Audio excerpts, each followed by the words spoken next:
Music legend George Harrison once confessed that he merely acted out the part of Beatle George, suggesting it was a persona that didn't reflect his true self. As the youngest member of the Fab Four, Harrison was swiftly labeled the Quiet Beatle after the band skyrocketed to international fame in the early 60s. Post-Beatles, though, Harrison frequently discussed the various pressures, uncertainties, and both physiological and psychological burdens of Beatle life.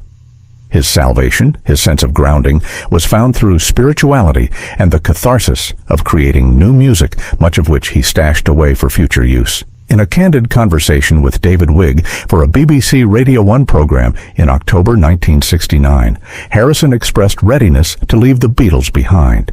He had sampled this exit about 10 months earlier when he walked out on the stress-riddled Let It Be sessions, only to rejoin, albeit fatigued, some days later. During the discussion, Harrison articulated a detachment from the Beatle identity, viewing it as merely a role to portray.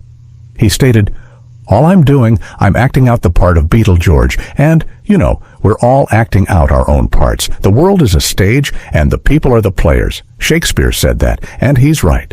Probing further, Wigg inquired, "Do you expect another part later?" To which Harrison answered affirmatively, "Oh, many parts, yes." Seeking clarity, Wigg then asked, "Is that why you've come to terms with it?"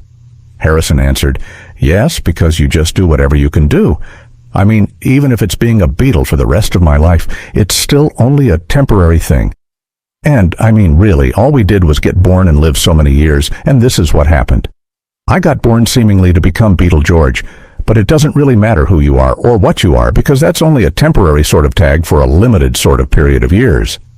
Yet, the identity of Beatle George wasn't his authentic self.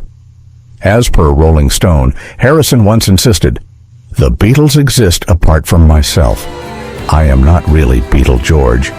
Beatle George is like a suit or shirt that I once wore on occasion, and until the end of my life, people may see that shirt and mistake it for me."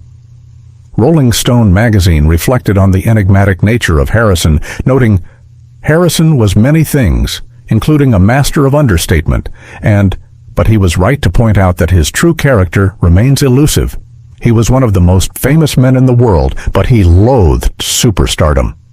He preached piety and simple pleasures, yet he lived in a 120-room mansion and collected ultra-high-end cars.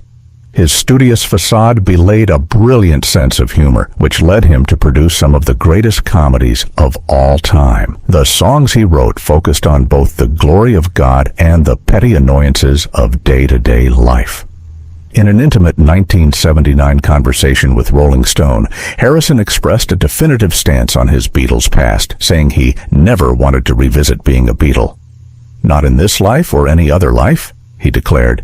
Yet he acknowledged that his tenure as Beatle George wasn't devoid of joy and happiness. A lot of the time it was fantastic, but when it really got into the mania, it was a question of either stop or end up dead, he recounted. "We almost got killed in a number of situations. Planes catching on fire, people trying to shoot the plane down, and riots everywhere we went. It was aging me. But we had a great time. I think fondly of it all, especially as we've been through all the aftermath of Apple. Everybody sued each other to their heart's content, and now we're all good friends."